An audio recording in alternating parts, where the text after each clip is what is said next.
আসসালামু আলাইকুম রহমতুল্লাহ।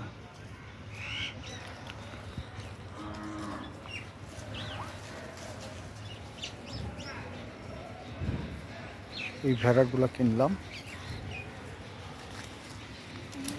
এগুলো বেসিক্যালি একটা সরকারি খামার থেকে আনা হয়েছে। 10টা ভেড়া 15,030 টাকা দিয়ে।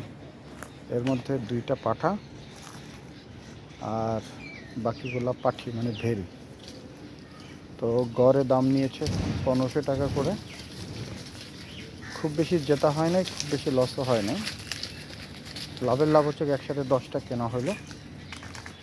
তো আমাদের এই জায়গাটা অনেক জঙ্গল থাকে, তো ভাবলাম যে এখানকার এই আগাছাগুলো পরিষ্কার করার জন্য এই একটা প্রাণী কিছু হইলে ভালো হয়, তো সেই উদ্দেশ্যে কেনা। পাঠা 2টা কেনা একটা লাভ হয়েছে। আর এরা তো যা দেখতেছি খুব আনন্দ নিয়ে খেয়েই যাচ্ছে। তো সরকারি যেটুকু তথ্য পেলাম, এরকম সরকারি ভেড়া খামার বাংলাদেশে 4টা আছে। এর মধ্যে একটা আছে বগুড়ার শেরপুরে।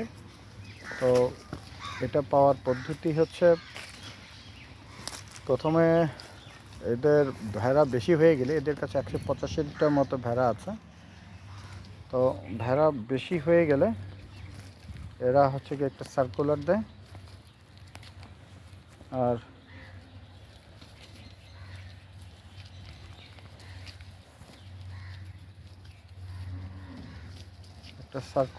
সার্কুলারটা অনুযায়ী তারপরে তাদের একটা প্রেসক্রাইব ফরম্যাট আছে, ফরম্যাটে আবেদন করতে হয়। আবেদন করলে তারপরে সেই আবেদনটা তারা উপজেলা পশু হাসপাতালে পাঠায়। পশু হাসপাতালে পাঠানোর পরে পশু হাসপাতালে একজন উপসহকারী পশু সম্পদ কর্মকর্তা, তো উনি আসেন।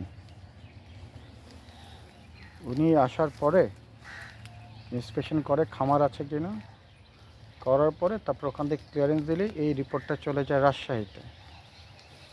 রাজশাহীতে এদের হেড অফিসে গেলে ওখান থেকে অনুমোদন হয়ে উপজেলা আসে। উপজেলা থেকে একটা কপি হচ্ছে গিয়ে ভেড়া খামারে আসে, তারপরে ওখানে লোক পাঠিয়ে নিয়ে আসে। আমরা একটা ছোট্ট পিক আপ দিয়ে এগুলো নিয়ে আসছি। তো এই হচ্ছে গিয়ে ভেড়ার ইয়ে।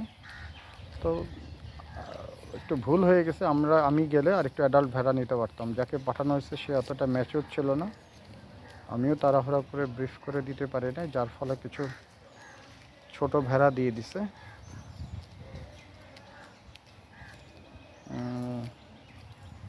পাঠা 2টা ঠিক আছে, ইনফ্যাক্ট তারা তাদের স্বার্থ ঠিকই রক্ষা করছে, এটা স্বাভাবিক।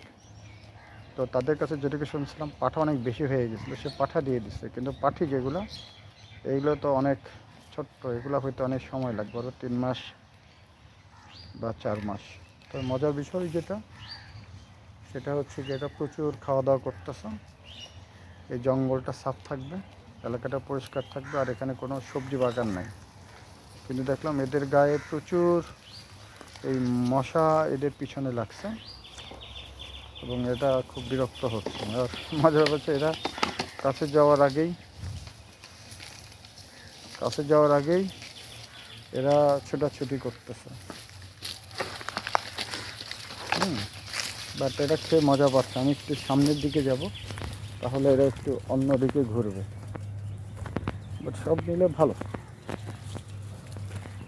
ভেড়ার মাংস খুব সুস্বাদু, যারা খেয়েছে তারা দেখছে যে গরুর মাংসের চাইতে, খাসির মাংসের চাইতে ভেড়ার মাংস কিন্তু বেশি সুস্বাদু। এটা অনেকেই জানে ভালো, বা যারা জানে না তাদের জন্য। এরা একটু আড়ালে থাকতে পছন্দ করে,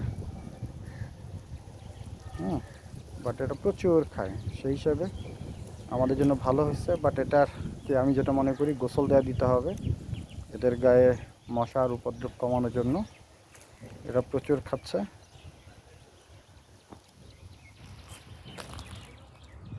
আর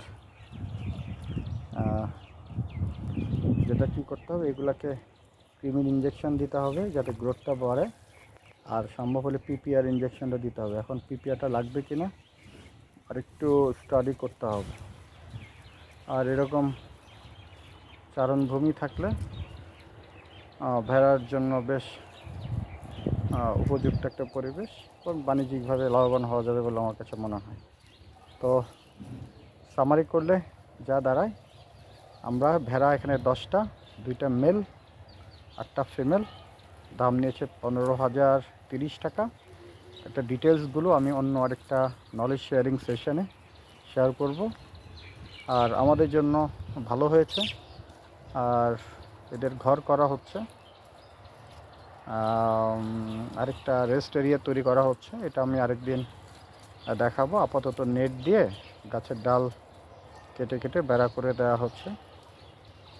আর এটা থ্রেট হচ্ছে কুকুর আর শিয়াল, এটা দিকে খেয়াল রাখতে হবে আমাদেরকে। আর কি, আর এটাতে বাণিজ্যিকভাবে লাভবান হওয়ার যে বিষয়টা হচ্ছে কি, এখানে প্রোটিনের চাহিদা, মাংসের চাহিদাটা পূরণ হবে, ঝোপঝাড় আগাছা পরিষ্কার হবে।